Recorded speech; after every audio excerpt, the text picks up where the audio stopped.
তামিম ইকবালের ঐতিহাসিক এই ছবিটির কথা মনে আছে? মে ২০১০ লর্ডসে ইংল্যান্ডের মুখোমুখি বাংলাদেশ। সিরিজের প্রথম টেস্টের প্রথম ইনিংসে ইংল্যান্ডের করা ৫০৫ রানের জবাবে ২৮২ রানে অল আউট হয়ে ফলো অনে পড়ে আবারও ব্যাট করতে নামে বাংলাদেশ। সেই ইনিংসে ইংলিশ বোলারদের পিটিয়ে ছাতু করে ফেলেন তামিম। সেঞ্চুরি হাঁকিয়ে জায়গা করে নেন লর্ডসের অনার্স বোর্ডে। সেই টেস্টেরই প্রথম ইনিংসে ইংল্যান্ডের ৫ উইকেট নিয়ে লর্ডসের অনার্স বোর্ডে জায়গা করে নিয়েছিলেন সাদাত হোসেনও।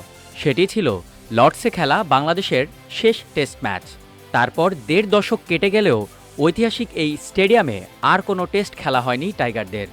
অবশেষে দীর্ঘ অপেক্ষার অবসান ঘটিয়ে আবারও লর্ডসের মাটিতে টেস্ট খেলতে নামছে বাংলাদেশ। গত মাসেই ব্রিটিশ সংবাদ মাধ্যম দ্য গার্ডিয়ান জানিয়েছিল ২০২৭ সালের অ্যাশেজের ঠিক আগে বাংলাদেশ ও ইংল্যান্ড একটি টেস্ট ম্যাচ খেলতে পারে। ঠিক একই সময় দ্য টেলিগ্রাফ বলেছিল মূলত অ্যাশেজের আগে নিজেদের প্রস্তুতির জন্যই বাংলাদেশকে টেস্ট খেলার আমন্ত্রণ জানিয়েছে ইংল্যান্ড। তবে তখন তা ছিল শুধুই গুঞ্জন। এবার তা সত্যি হলো।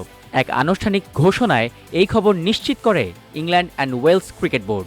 ২০২৭ সালের ২৮ মে একমাত্র টেস্টে লর্ডসে স্বাগতিক ইংল্যান্ডের মুখোমুখি হবে বাংলাদেশ দল। অর্থাৎ অফিসিয়ালি ১৭ বছর পর আবারও লর্ডসে সাদা জার্সি গায়ে টেস্ট খেলবে টাইগাররা। ২০১০ সালের সফরের পর থেকে ইংল্যান্ড ও অস্ট্রেলিয়ার মাটিতে দ্বিপাক্ষিক টেস্ট সিরিজ খেলা প্রায় দুষ্প্রাপ্য হয়ে উঠেছিল বাংলাদেশের জন্য। মূলত বাণিজ্যিক লাভ ও ব্যস্ত ক্রিকেট সূচির কারণেই বাংলাদেশকে সহজে টেস্ট সিরিজের আমন্ত্রণ জানায়নি ইংল্যান্ড ও অস্ট্রেলিয়া।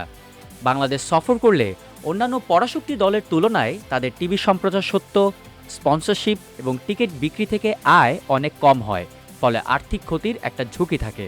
তাছাড়া বিগ থ্রি যেমন ভারত, অস্ট্রেলিয়া, ইংল্যান্ড এই দলগুলো নিজেদের মধ্যকার ঐতিহ্যবাহী দীর্ঘ সিরিজ ও ফ্র্যাঞ্চাইজি লিগগুলোকে বেশি প্রাধান্য দিয়ে থাকে।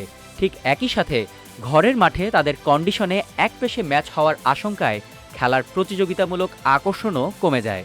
তবে টেস্টে বাংলাদেশের পারফরম্যান্সের ধারাবাহিক উন্নতি হতে থাকায় এই বাণিজ্যিক ও কৌশলগত চিত্র ধীরে ধীরে বদলে যায়। বর্তমানে লাল বলের ক্রিকেটে বেশ চমৎকার ও ইতিবাচক ছন্দে রয়েছে বাংলাদেশ দল। তাই তো বড় দলগুলোর সাথে ঘরের বাইরে খেলার আক্ষেপও এবার দূর হতে চলেছে। আগামী মাসেই দীর্ঘ ২৩ বছর পর অস্ট্রেলিয়ার মাটিতে টেস্ট খেলতে নামছে টাইগাররা। আর সেই রোমাঞ্চ পার করতেই ১ বছরের ব্যবধানে ২০২৭ সালে লর্ডসে ইংল্যান্ডের বিপক্ষে খেলবে নাজমুল হোসেন শান্তর দল। তবে শুধু পুরুষ দলই নয়, ২০২৭ সালে ইংল্যান্ডে উড়াল দেবে বাংলাদেশ নারী ক্রিকেট দলও। পুরুষ দলের সফরের পরপরই সেপ্টেম্বরে স্বাগতিক ইংল্যান্ডের বিপক্ষে ৩টি ওয়ানডে ও ৩টি টি-২০ সিরিজ খেলবে টাইগার্সরা। সব মিলিয়ে ২০২৭ সালটি বাংলাদেশ ক্রিকেটের ইতিহাসে এক ঐতিহাসিক অধ্যায় হিসেবেই চিহ্নিত হয়ে থাকবে।